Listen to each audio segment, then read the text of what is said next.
ऐसा कौन सा गाना था जिसे गाते हुए किशोर कुमार की सांस फूलने लगी और वह बेहोश होकर नीचे बैठ गए? और जब वही गाना मोहम्मद रफी ने गाया तो क्या हुआ?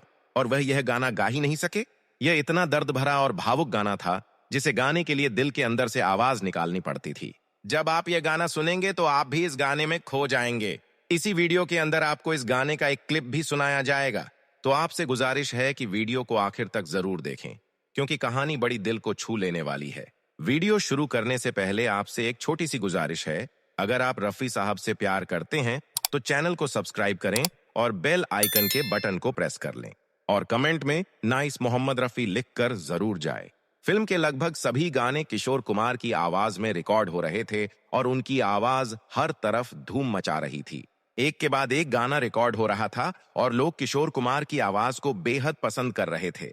संगीतकारों को भी यकीन था कि अगला गाना भी किशोर कुमार की आवाज में ही रिकॉर्ड किया जाएगा। मगर फिर एक ऐसा गाना सामने आया जिसके बोल आम फिल्मी गानों से बिल्कुल अलग और बेहद भावुक थे। इस गाने में सिर्फ संगीत नहीं बल्कि प्यार, इंसानियत और नफरत के खिलाफ एक गहरा संदेश छिपा हुआ था। किशोर कुमार ने माइक संभाला और पूरी तवज्जो के साथ इस गाने को शुरू करने की तैयारी की। लेकिन किसी को अंदाजा नहीं था कि अगले कुछ पलों में इस गाने की कहानी एक अजीब मोड़ लेने वाली है। फिल्म हाथी मेरे साथी थी, जिसमें राजेश खन्ना मुख्य भूमिका में थे और फिल्म के गाने उस जमाने में जबरदस्त लोकप्रिय हो रहे थे। इस फिल्म का संगीत मशहूर जोड़ी लक्ष्मीकांत प्यारेलाल ने तैयार किया था और गानों ने लोगों के बीच काफी लोकप्रियता हासिल की। किशोर कुमार की आवाज में गाए हुए गाने फिल्म के संगीत का एक बड़ा हिस्सा थे और उनकी आवाज हर तरफ सुनाई दे रही थी। मगर नफरत की दुनिया को छोड़ के का मिजाज बाकी गानों से बिल्कुल अलग था और इसमें एक गंभीर संदेश मौजूद था। कहानी के मुताबिक किशोर कुमार ने माइक के सामने खड़े होकर गाना शुरू किया, लेकिन कुछ ही देर में मुश्किल महसूस करने लगे। उन्होंने दोबारा कोशिश की, मगर उन्हें लगा कि वह गाने के अंदर मौजूद दर्द को अपनी आवाज में पूरी तरह पैदा नहीं कर पा रहे हैं। जब किशोर कुमार की सांस फूलने लगी और वह नीचे बैठ गए, स्टूडियो में मौजूद लोग यह मंजर देखकर हैरान रह गए और सबकी नजरें एक दूसरे की तरफ उठ गईं। आखिर ऐसा क्या था इस गाने में कि एक महान गायक भी इसे पूरा नहीं कर पा रहा था? संगीतकारों ने महसूस किया कि इस गाने के लिए सिर्फ खूबसूरत आवाज काफी नहीं होगी, बल्कि आवाज में दर्द भी महसूस होना चाहिए। तब किसी ने मशवरा दिया कि इस गाने के लिए मोहम्मद रफी की आवाज आजमाई जाए। किशोर कुमार ने भी कथित तौर पर इस फैसले की मुखालफत नहीं की और कहा कि अगर रफी साहब इस गाने को बेहतर अंदाज में पेश कर सकते हैं तो उन्हें ही गाने दिया जाए। यूं एक ऐसा फैसला किया गया जिसने गाने की पूरी दिशा बदल दी। अब सब इंतजार कर रहे थे कि मोहम्मद रफी इस गाने को अपनी आवाज में किस तरह जिंदा करते हैं। मोहम्मद रफी स्टूडियो पहुंचे तो उन्हें गाने के बोल दिए गए और उन्होंने खामोशी से उन्हें पढ़ा। गाने के बोल थे, नफरत की दुनिया को छोड़ के, नफरत की दुनिया को छोड़ के प्यार की दुनिया में बस जाए। प्यार की दुनिया में। ये खूबसूरत और मायनेखेज बोल मशहूर गीतकार आनंद बख्शी ने लिखे थे। आनंद बख्शी ने बेहद सादे अल्फाज में प्यार, इंसानियत और नफरत से दूर रहने का एक बड़ा पैगाम दे दिया था। रफी साहब ने माइक के सामने खड़े होकर पहली लाइन गाई तो माहौल एकदम बदल गया। उनकी आवाज में वह दर्द, नरमी और अपील महसूस हुई जिसकी इस गाने को जरूरत थी। और कहानी के मुताबिक किशोर कुमार ने भी महसूस किया कि शायद इस गाने के लिए यही आवाज सबसे ज्यादा मुनासिब है।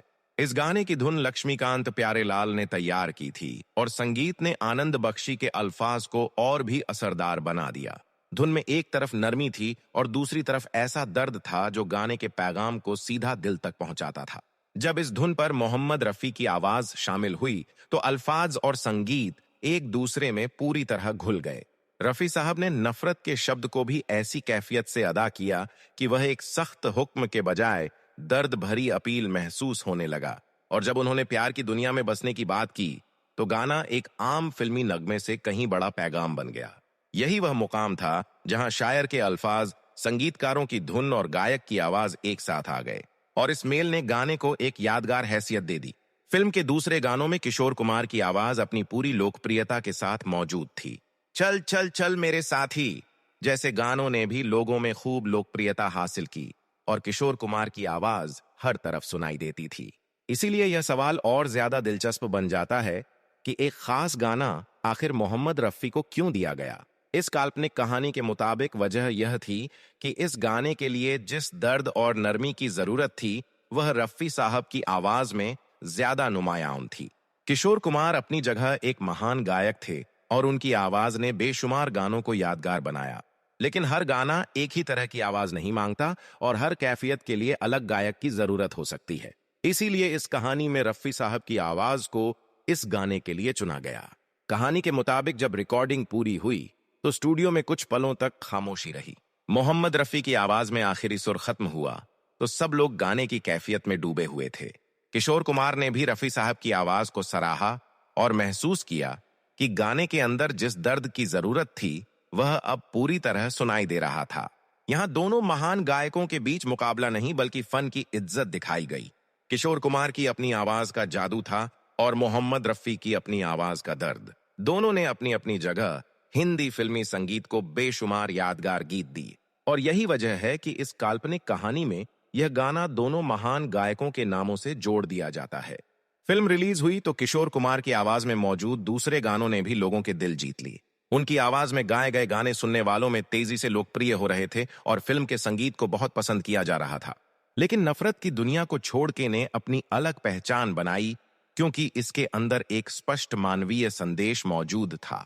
इस गाने ने लोगों को याद दिलाया कि नफरत के बजाय प्यार और इंसानियत को अपनाना चाहिए। मोहम्मद रफ़ी की आवाज ने इस पैगाम को इतनी नरमी से पेश किया कि गाना सुनने वाले के दिल में उतरता चला गया।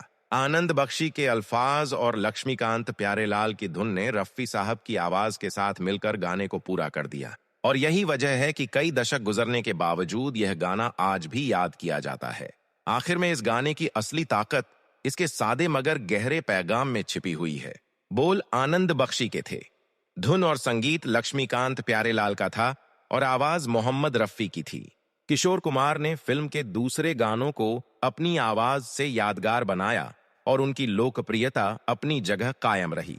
लेकिन नफरत की दुनिया को छोड़ के लिए रफ़ी साहब की आवाज ने एक अलग कैफियत पैदा कर दी।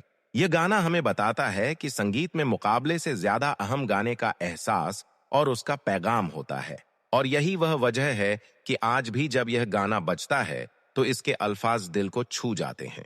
नफरत की दुनिया को छोड़कर प्यार की दुनिया में बस जाना ही शायद इस गाने का सबसे खूबसूरत पैगाम है। प्यारे दोस्तों, आपने कमेंट में लाजमी बताना है कि ऐसा ही हुआ था कि जब किशोर कुमार का जादू हर तरफ फैला हुआ था और राजेश खन्ना हर किशोर कुमार के गाने पर अदाकारी कर रहे थे, लेकिन ये गाना था ही इतना दर्द भरा क्योंकि सिचुएशन ही ऐसी आ गई थी फिल्म की, तो ये गाना किशोर कुमार गा ही ना सके और इनकी जो है ज़बान वो थिरकने लगी और ये गाना रफ़ी साहब को दे दिया गया।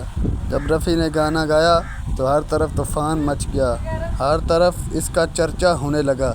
ये गाना इतना दर्दनाक था कि गाने वाला एक तरफ सोचने लग पड़ता था कि गाना मैं किस तरह गाऊं, क्योंकि इस गाने में दुख की एहसास चाहिए था जो किशोर पैदा ना कर सके। रफ़ी साहब हर गाने मुश्किल को भी एक सादा अल्फाज में आसान बयान कर देते थे।